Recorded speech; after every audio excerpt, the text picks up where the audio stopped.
The Pico switch I was powering that board just caught fire. Right where the power connection was. Alright. So I'm not even sure I'm going to continue using these. They got me worried. And as you can see, that's a little scorch mark.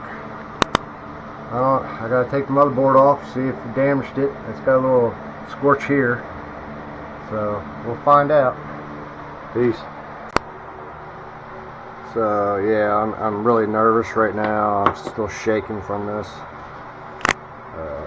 I guess that's from me ripping it off the wall. I mean, I literally grabbed a hold of this thing and just yanked it right off the wall and then killed the power. But yeah, maybe it's, I don't know if I got that too hot when I was soldering it and it messed things up internally on the board. But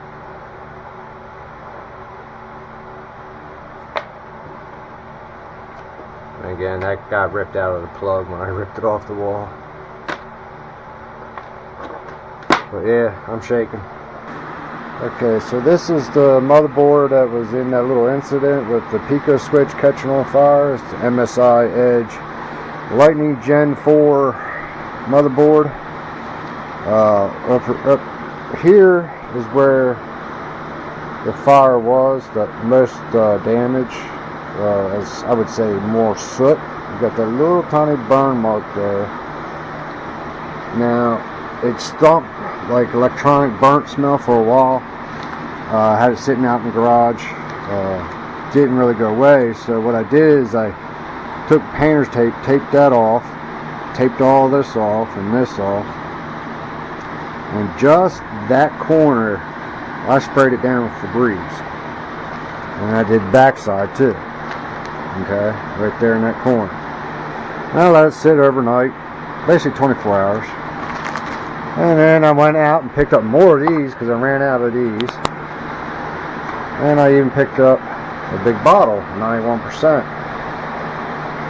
And with some tools, little tweezers, little brush, I painstakingly cleaned this entire board. Started over here, got all the Febreze off of it. Went through all the capacitors everywhere. I even took the heat shield off. I took the this off where the chipset is underneath. I even applied new thermal paste for it. But this board is clean now.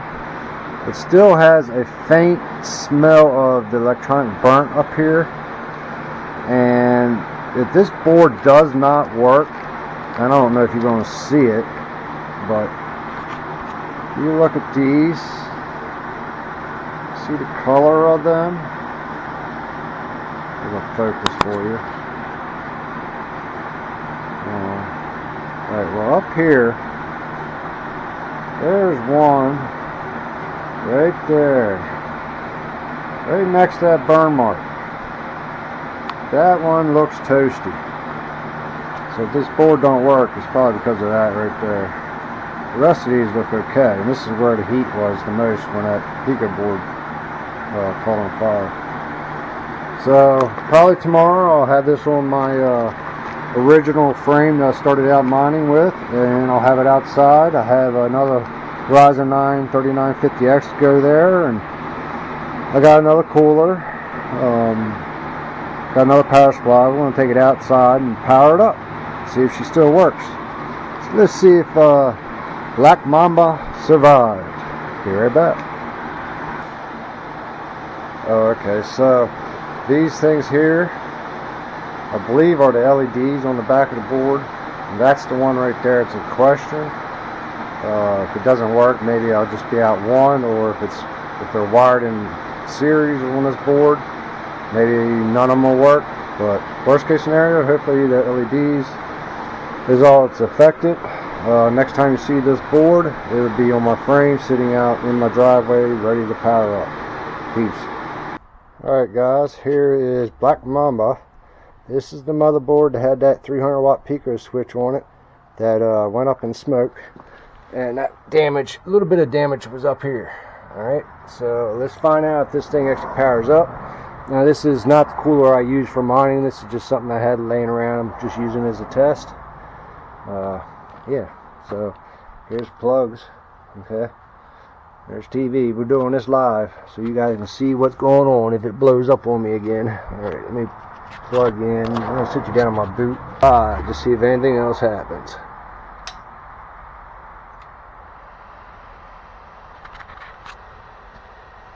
See the CPU cooler spinning. I don't see any smoke going on yet. Let's just see if it boots. Not sure if this survived when I yanked the crap out of it, as far as the power supply off of it. So this might be an issue. I may have to replace that.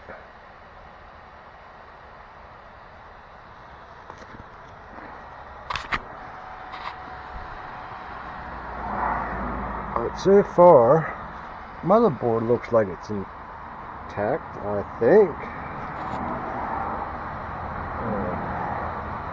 I'll have to take this, plug it into one of the other rigs downstairs, see if that works.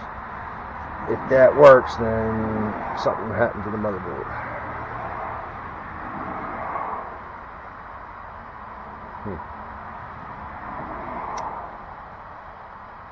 Still nothing on the screen.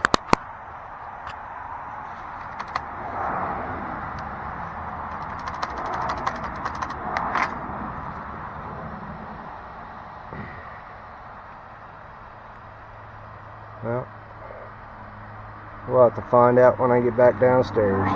Peace. Okay, so now I'm back down in my basement. I got BlackMamba here. It is up and running. I tried a couple things. I swapped out the power supply thinking I had the wrong cable going to the CPU jack over here. That still didn't work. I even swapped out the SSD thinking the SSD was bad. That didn't work. So my next step was the memory. I had the memory in the wrong slot. I do not have the owner's manual for this motherboard, so I didn't know what slot it was. So as you can see, Windows is running. That is the original SSD. Motherboard works. Peace.